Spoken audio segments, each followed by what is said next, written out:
Good afternoon, everybody. Colin here with Techout. Today we're going to be taking a look at the Kumara mechanical keyboard from Redragon.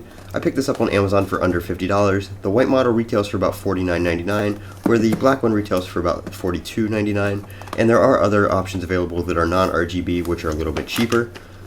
Opening up the box here, we do have the white keyboard. I actually ordered black, but Amazon sent me the white one on accident. Not a big deal, they partially refunded me for the error, so I went ahead and kept the white one. As you can see here, we have the keyboard in some bubble wrap with the cable tucked up under the flap there. But really easy to get out, easy to open, which is always good. In the bottom, we have the user's manual, which details how to change the lighting effects. All the lighting customizations are done on the keyboard itself. There is no software for this keyboard, so it is all done with key presses using the function key. Here we have the keycap puller, which is nice to see included with the keyboard under $50. And we have a gold-plated USB cable as well. The cable is non-braided, but it is still good quality. Here we have the keyboard with tactile clicky switches, as you can hear here. Very nice, very loud and clicky if you prefer that in a mechanical keyboard.